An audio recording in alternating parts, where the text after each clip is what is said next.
Aloha, everyone. I am Scott Glenn, the Hawaii State Chief Energy Officer. It is a pleasure. First, I would like to start with parallels between Hawaii and Okinawa, namely our high dependence on fossil fuels and shared commitment to clean energy, along with our deep, long-standing cultural ties, make our relationship a natural one.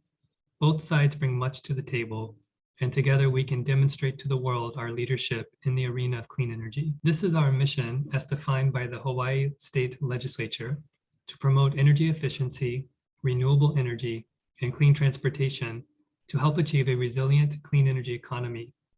I've highlighted in orange the key words that are our focus areas. To achieve a clean energy economy, we need to address greenhouse gas emissions.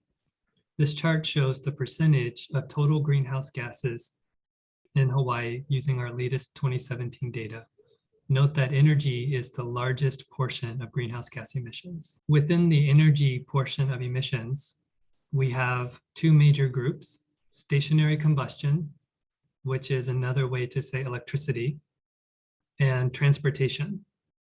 Within transportation, we have domestic aviation, which are flights within Hawaii and Hawaii to the US mainland, but doesn't include flights from Hawaii to Japan.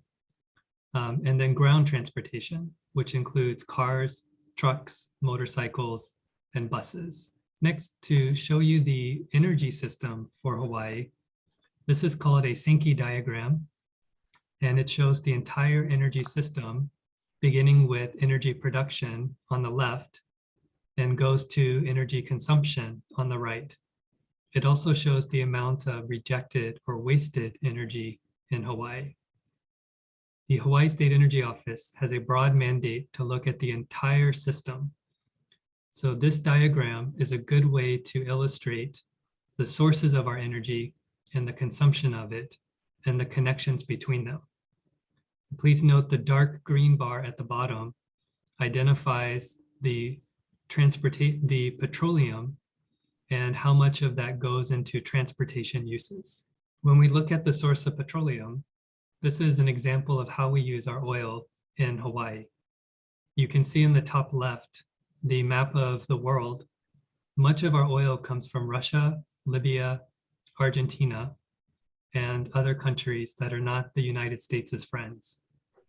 And when we bring the oil to Hawaii, we refine it, and 1/4 of the barrel goes to make electricity, 1/3 of the barrel goes to jet fuel, and about 1/4 of the barrel goes to gasoline. We can put the barrel of oil on the Sankey diagram. So if you look in the bottom left, you can see how much of the oil goes to electricity and how much of the oil goes to transportation. And you can see, unfortunately, it's small letters, marine, ground, and air, which further helps us to analyze how we need to change our energy system and the connection between electricity and transportation for our efforts. So when we talk about Hawaii's 100% renewable energy goal, we're talking about these two lines, the black line coming from coal and the green line coming from oil. We also have an energy efficiency goal, which is focused on reducing waste from consumption of energy, which is shown on the right-hand side with the pink boxes. And finally, we have a new policy in Hawaii, PBR, which stands for Performance-Based Regulation, which changes the incentive for the electric utility and how they make money. So they are now given incentive bonuses if they achieve certain state goals. Next, I'd like to talk about some of the work the Energy Office is doing to transition to renewable energy. So we have over 900 megawatts of new renewable energy under development.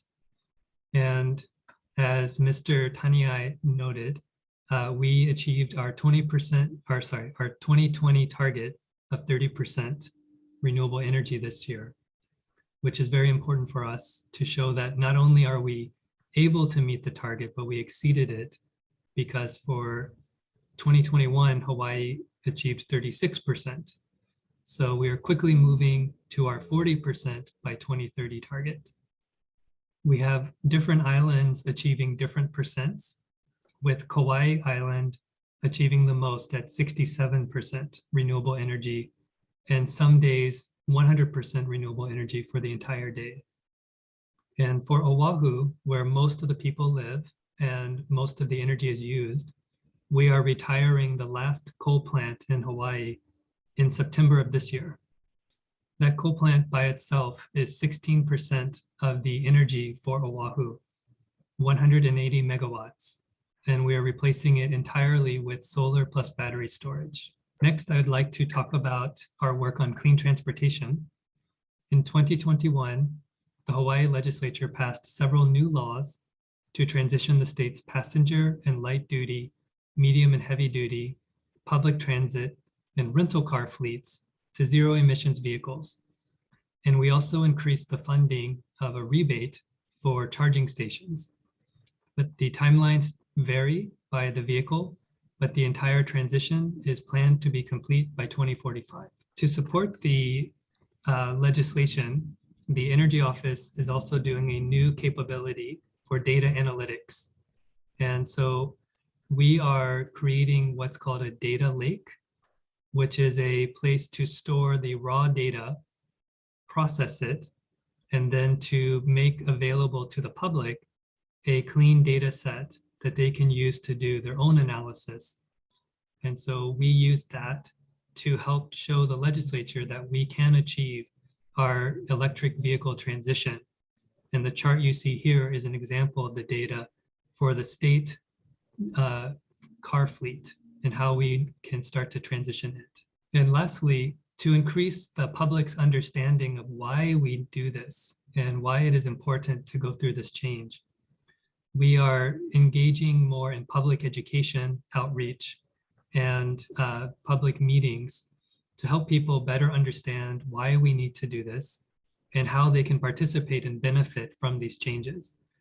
We also hear concerns from communities that live next to energy projects about how it might affect them. And so we are creating new programs for community outreach to hire people from communities, train them in energy, and help them be a resource for their own community to learn how to engage in the clean energy transformation. I want to thank you for the opportunity to share some of Hawaii's new clean energy initiatives. Thank you very much.